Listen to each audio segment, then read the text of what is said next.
I'm Janna. I'm Heather. And today we're going to tell you about the best #1 all-time best-selling fantasy series, An Unfortunate Fairytale by Chanda Hahn. We decided to break this down. We made this for our loved ones who are trying to understand the chokehold that this had on us as children. I have a numbered list as I've learned from the queen of video essays, Jenny Nicholson, and my many other YouTube commentary people. So we'll tell you about the premise, and then we'll tell you about the main characters, I guess. And then we'll tell you about some book one characters. Some book one characters. And then we'll tell you about some lore.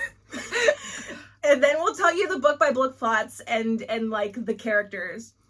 And then we'll discuss some finer talking points, such as Chanda's writing style, some of the racism and cultural insensitivity, and the cover art, which is really near and dear to our hearts. Yes. The premise is that there is a girl, Mina Grime, who is very unlucky.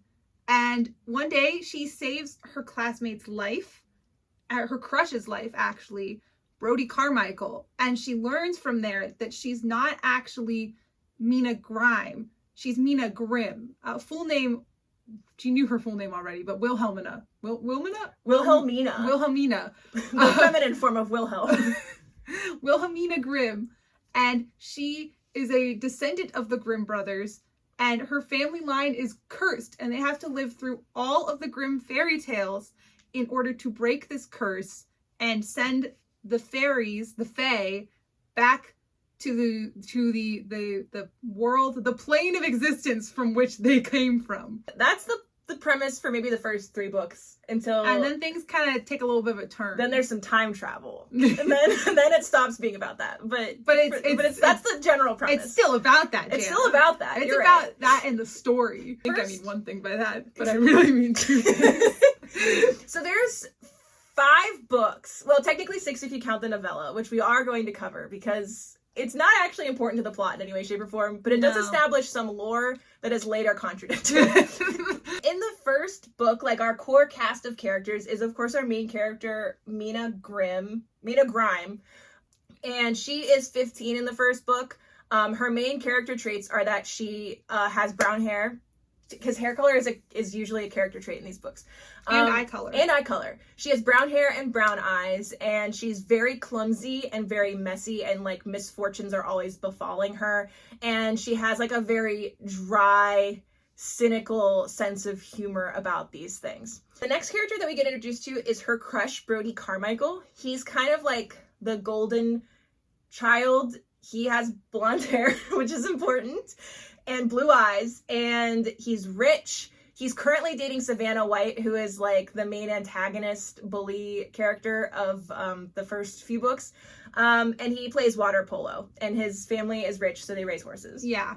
We have Charlie Grime, who is Mina's little brother. He's 8. He is mute, and he's very neurodivergent, autistic coded. But he's not. There's a different reason why he is the way he is, which we find out much later. He is mute. He really likes to wear silly clothes. He has certain rituals that he does. Mixing cereal. Yeah, he likes mixing cereal. Gross food combinations. And he's really close with Mina's best friend Nan, who we hate because she's bad. she's kind of Mina's bully. Nan is the BFF. She's blonde. She's white blonde, and she really loves Twilight. She loves Harry Potter. She loves her cell phone. Oh, she loves Glee. She loves her cell phone. And she always has really stylish clothes because her parents are rich. They're divorced lawyers. Yeah. So we have Sarah Grime, who is Mina's mom, and all you really need to know about her right now is that she's Mina's mom, and she works for a Happy Maids cleaning service, which is owned by Terry Goodmother. Keep that name stored away, because Chanda's clever that. Yeah, there's a lot of great names. Yeah. Oh, I guess that's our core cast of characters. There are other characters that become important later on. I guess we should probably tell them about Jared. Yeah, I just realized Jared is important. Jared is a core character. Jared is a mysterious boy who appears.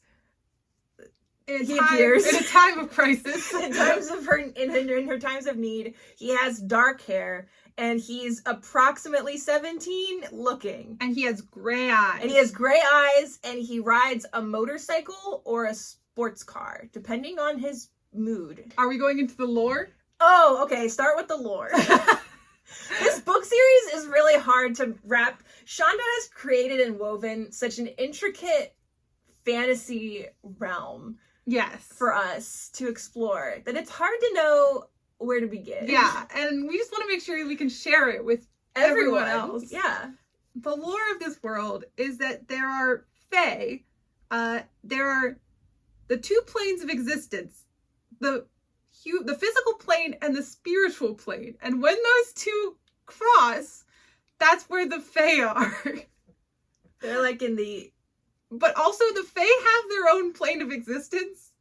Yeah. She kind of ditches the spiritual plane explanation after the first book. And then it's just kind of the human and fae plane. Part of what makes it so confusing is that the lore evolves and adapts and sometimes contradicts itself. And so it's a really lot hard. of times contradicts itself. It usually contradicts itself.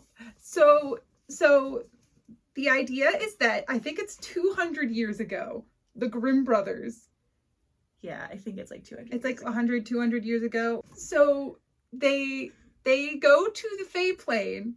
At least this is our understanding at the beginning of the series. Yeah, because the problem is that the lore changes. So yes. This is what we know in book 1. Here's the lore. The kind of understanding. We'll throw in a little bit that doesn't seem too contradictory, but they go to the fae plane, to the fae there, specifically the Fates, which are the king and queen of the whole fae realm. That's Queen Mav and King Lucian. The Grimm brothers go to the Fates. And they're like, hey, there are fairy tale creatures here, and we don't want them in the human world anymore because they're causing problems. Yeah, don't want them. Get them out. The Fae are like, okay, we'll make a deal with you. You have to complete all of these fairy tales. It's unclear if the fairy tales were already written by the Grimm brothers or if the originals were... I don't quite understand how this works because... It seems like at one point the thing I remember them saying is that they picked their favorite stories. It's set up like the Grimm brothers have the original fairy tales that we know as like the Grimm brother fairy tales. Those were the first versions. Yeah. But then like we get told how the Hansel and Gretel story went for them. And Hansel and Gretel were the villains originally. And that's not how the original Hansel and Gretel quest went or story in real life went. So I don't quite understand how that part works. Who's to say, really? Follow your heart and believe. That's a big message in these books, even though Chanda has said in interviews that there is not a specific message. That not intentionally. Not intentionally. They go and they're like, hey, you can complete all of these if you can complete all of these quests, all these stories, then we will make all the fairies have to leave. The fae have to leave. But what they didn't tell the Grimm brothers was if they did not complete all of these quests, over 200 in their lifetime, the next generations would be tasked with doing so, but they would have to start all the way from the beginning. Up until the point where we meet Mina, Jacob and Wilhelm have come the closest to completing all of the quests. It's not looking good. No, not looking good. So there are two important books within the book. There's the Grimoire, which is only called the Grimoire because their last name is Grimm. And sometimes it's called the Fable, the Fae book, it's only called the Fable in the book Fable, I think. Okay. Well, so it goes by several different names. It's basically the Fae version of the Grimoire. They are attached. One is on the Fae plane, and, the Fae book. And then the Grimoire is on the human plane. And it helps the Grimms complete the quests / is maybe required to complete the quests. But it does not appear to all of the Grimms.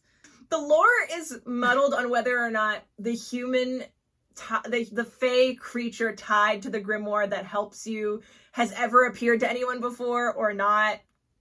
And also if the grimoire, how helpful it really is to others. There's a lot of things where it's who exactly is responsible for certain magic is there's a lot of questions there. In later books, they establish that the Grimm curse can go to anyone in the Grimm family, and it prefers to go to the oldest male. And it used to go to, regardless of age, it would go to the oldest male, but then the story didn't like toying with little children, So, because it was boring because they would die. So I started waiting until they were 16. But then it doesn't wait for Mina to turn 16. So the rules are really fast and loose. We will also come back to the question of why was it only going to the oldest male based on some other circumstances. Oh, yeah. But that'll become important in a later book. For right now, it passes from parent to child. Sort of. Parent, it's the next closest male relative of appropriate age. Or in later books, whoever the story feels like. Yeah. You can really just go all willy-nilly with it. Also, Fae, iron ends up becoming a weakness for them, but that is not really a thing in the books at first. They can't lie, except for when they can. There's a lot of memory altering and time travel that happens, so it gets a little fuzzy of what the truth is. There's the, they can glamour themselves and look like humans. And this is really, really, really important for a lot of characters. But also, that means that if you are an animal creature, you can glamour yourself to look like a person. Sometimes. Is there any other important lore that they need to know right now? I mean, probably, but I don't know.